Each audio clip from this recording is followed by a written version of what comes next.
있는데, 이걸 제가 굳이 실은 이유는 천부경 이해하는데 이것들이 상당히 필요하다는 의미입니다. 천부경의 진리가 만약에 세상에 제대로 알려지면은 사람들이 제1차적으로 그럼 천부경 진리를 깨달으려면 어떻게 수행을 해야 될까? 거기로 관심이 몰릴 것 같아요. 그래서 이제 천부경 수행법에 대한 글을 올렸는데, 천부경에는 수행을 어떻게 하란 말이 한 글자도 없습니다. 그것이 그럼 뭐 81자를 가지고 진리를 압축하다 보니까 빠진 것이냐, 어떻게 된 것이냐 생각해 볼 때 제가 보기에는 천부경은 진리를 깨닫기 위한 수행은 필요 없다. 이렇게 말씀하시고 있는 것이 아닌가 싶어요. 왜 그러냐 하면은 천부경이 가르치는 진리는 뭘 어디서 닦아서 저 높음 되어 있는 것을 깨달아 안다는 식의 그런 진리가 아닙니다. 심본이니까 우리가 일상적으로 쓰는 심이 일어나는 그 근본에 태양왕명한 진짜 내가 있다. 그렇게 얘기하고 있잖아요. 심은 일어난 현상이고 본은 일어나기 이전의 자리이니까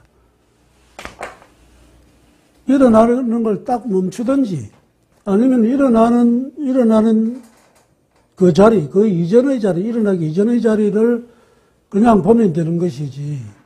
근데 그것이 어디 멀리 있는 것도 아니고 공부를 해서 새로 알아내는 그런 것도 아니고 원래 있다. 그 자체로 우리는 이미 살고 있는데 그 자리에서 생각이 일으키고 감정이 일으키고 몸 끌고 다니면서 이미 그렇게 살고 있는데 단지 그 마음 이전의 자리는 모르고 일어난 마음, 생각과 감정 및 몸뚱아리밖에 모르니까 그 착각에서 벗어나라. 그걸 가르치고 있는 것이거든요. 그러니까 수행이라는 것은 닦을 숫자잖아요. 그래 닦아서 뭔가를 모르는 것을 알게 된다든지 새로운 경지를 투명하게 되는 걸 얘기한다면은 천부경에는 천부경의 진리를 올바르게 이해하기만 하면 되는 것이지 닦을 필요는 닦을 그 자체가 아예 없는 거죠. 이미 지금 우리가 만나서 얘기하고 듣고 하는 그 작용 자체가 일어나는 근본 자리가 있다. 그 근본 자리 그러면 여기 지금 말하고 듣고 하는 그 자리에 있는 것이지 이거 밖에 교실 밖에 저 멀리 하늘에 저 산 속에 어림도 없는 얘기죠. 지금 이 자리 그 자리를 조금 더 떠나지 않고 우리가 생각하고 말하고 대화하고 하고 있기 때문에 찾는다면 바로 이 자리에서 바로 그 뿌리를 들여다보면 되는 것이지 그 얘기거든요. 그리고 그게 무슨 수행이냐 이거죠. 단지 일어난 생각과 감정, 몸을 나라고 생각하는 그 착각에서만 벗어나라는 겁니다. 예. 착각에서 벗어나기는 있어도 수행은 없다. 흔히 수행이라고 지금 세속에서 유행하는 것은 첫째는 명상 마음을 가라앉히는 거잖아요. 한 곳에 집중시켜서 가라앉히는데 명상의 방법에도 여러 가지가 있잖아요. 그 다음에 이제 참선, 하두를 들고 하는 참선, 기도, 연불, 주력, 등등 이런 것들인데, 내가 진리를 깨달아야지 하고, 하두를 들어야지 하는 순간에 진리는 달아나 버려요. 그 생각을 안 하면 그 자리에 그냥 자기가 진리 그 자리에 있는데, 하두를 들고, 이걸 뭐 하루에 몇 시간씩 하고, 조용한데, 산속에 어디 가서 해야지 하는 그 순간에 진리는 정말 달아나 버린다. 그래서 이 진리를 깨치기 위해서 수행을 한다고 마음먹는 것 자체가 나의 본성과 진리 자체의 나의 본성과 현재의 작용 사이에 또 벽을 하나 쳐버리는 거기 때문에 안 맞다는 게 제가 지금 글에 쓴 이 내용입니다. 그리고 천부경을 제대로 알면은 수행은 필요 없는 것이고 오히려 방해다. 진리로 돌아가는데 오히려 방해가 된다. 그러니까 말하자면 여기는 이제 할머니가 손녀를 등에 입고 손녀 찾는 걸 비유를 들었는데, 저는 요즘 이제 나이가 들어갈수록 그런 건망정이 점점 자주 생겨요. 휴대폰 들고 휴대폰 찾으러 다니고, 볼펜 들고 볼펜 찾으러 다니고, 그것이,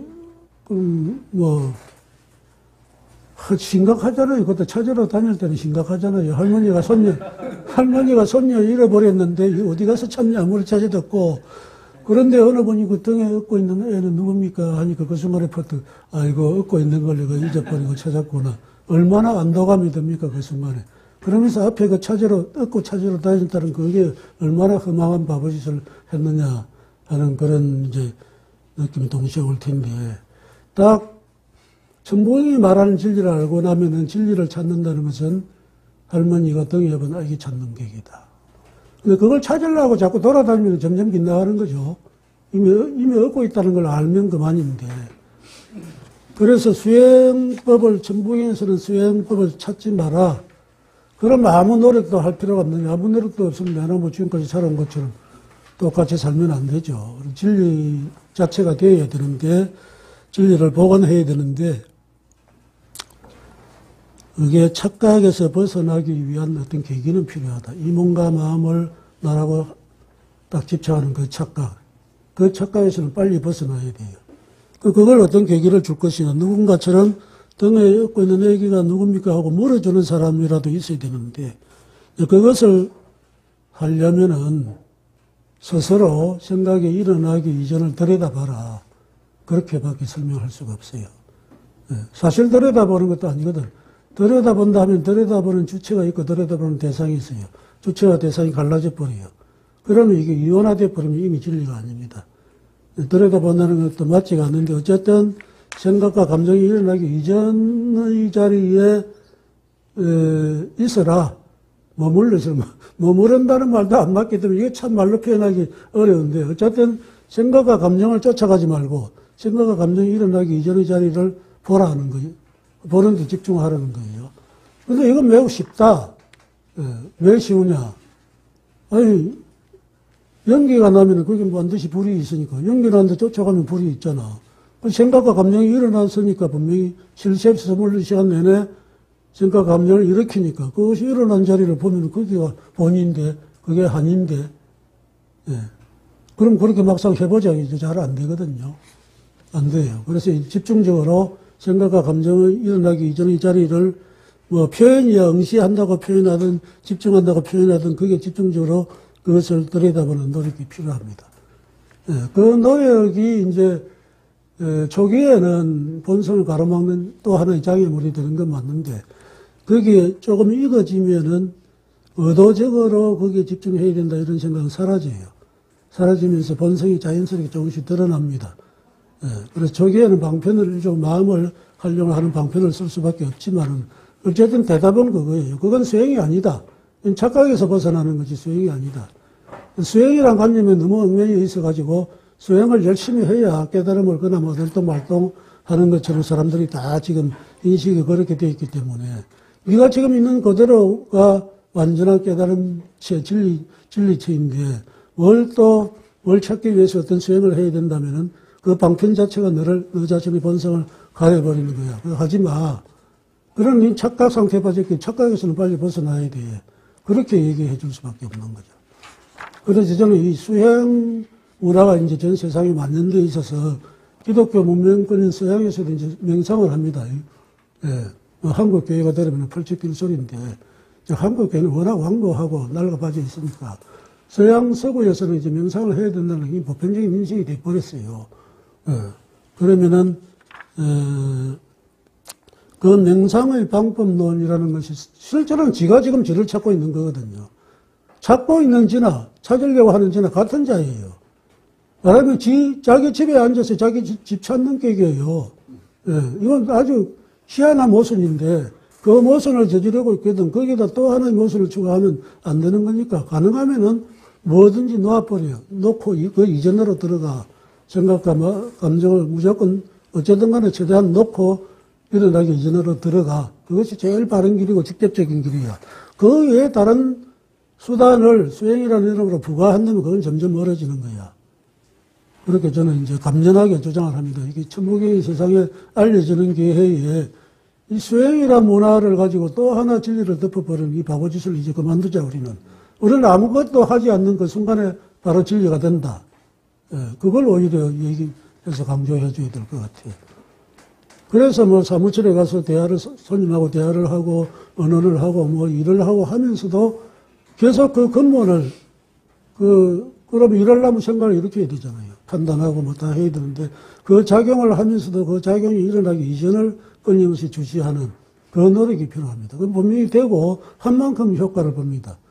그래서 이제 다 일과 마치고 저녁에 자기 전에 10분이든 뭐 30분이든 1시간이든 온갖 마음과 생각과 뭐 모든 걸 왕창 한꺼번에 다 놓아버리는 시간이 필요하다. 예.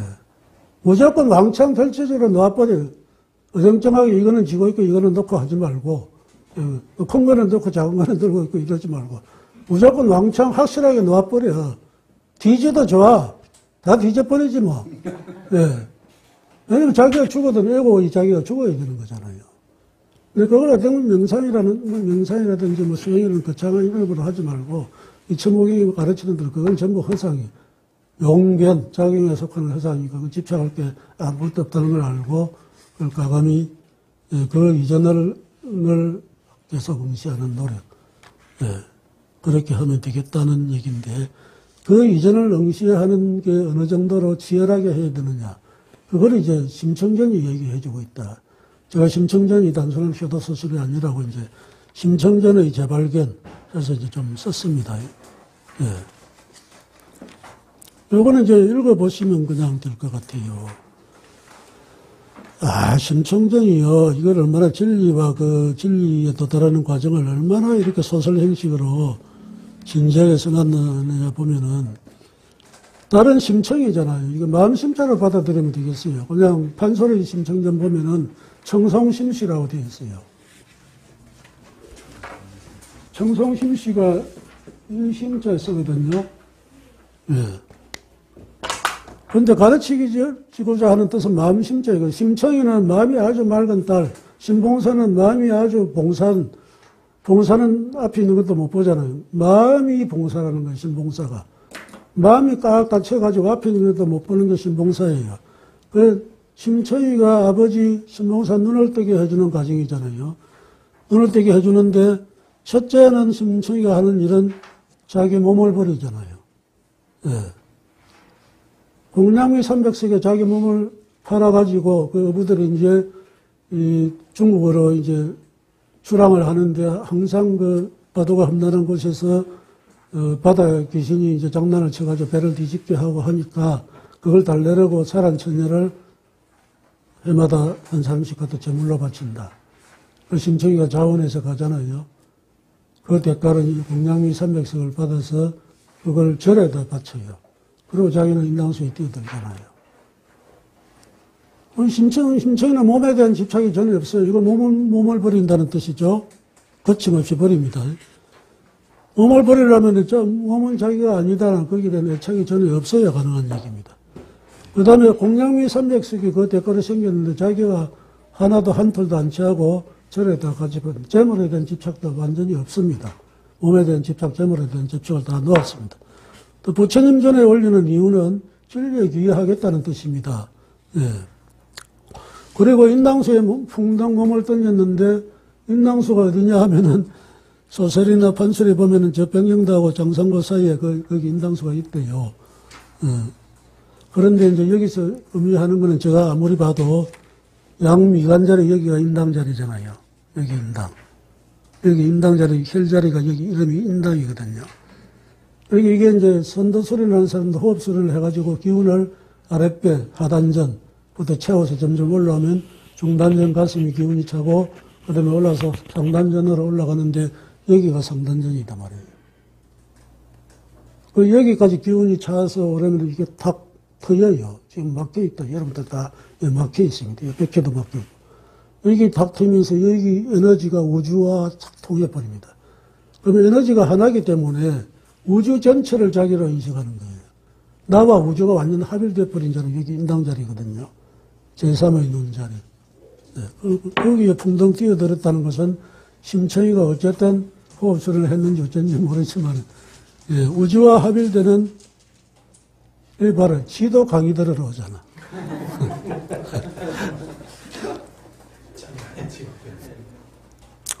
자, 역설에 대한 집착버리죠. 재물에 대한 집착버리죠. 진리에 귀의하겠다는 말씀을 했죠. 그리고 우주와 합일되는 경지까지 갔습니다, 심청이가. 그래, 안 죽잖아요. 완전히 새로운 생명으로 다시 태어나서 왕비가 되잖아요. 그래가지고 이제 전국 맹인 대회를, 잔치를 엽니다. 아버지만 살짝 모셔오라고 해도 될 걸, 전국 맹인들을 다 모으는 것이 이제 정생구제의 대보살 정신이 들어있다. 이렇게 이제 좋게 해석을 합니다. 그래가지고 이제 아버지하고 신봉사 제9석에 앉아있는 신봉사를 이제 데려오라 해가지고 아버지 청이에요 하는데 신봉사는 그때 얼마나 큰 충격을 받았겠어요. 자기 딸이 죽었다. 그렇게 알고 있는데 자기 딸이 살아있고 왕비까지 되었다. 그때는 신봉사는 아무 생각이 없는 게 모든 생각과 감정이 다 끊어져 버리죠. 그 순간에. 예. 그 상태에서 내 딸의 얼굴을 보고 싶은 간절함밖에 없는 거죠. 그리고 그 순간에 이제 눈을 뜹니다. 이게 딱 진리에 눈을 뜨려면 이렇게 돼야 되느니라 하고 딱 가르치고 있는 거예요. 마음이 일어나기 이전을 보라니까 오만잡생각 하면서 보는 흉내내는 그래가지고는 그 평생 죽어도 안 됩니다. 이 신봉사가 심청이 얼굴 보고 싶어 하듯이 그 간절함으로 자기 마음이 일어나는 건물을 봐야 된다. 우리 조상들은 기가 막히요. 뒤에 가서 보면 아리랑도 마찬가지인데. 신봉사 하듯 신봉사 심청이 얼굴 보듯이 하시면 된다는 얘기입니다.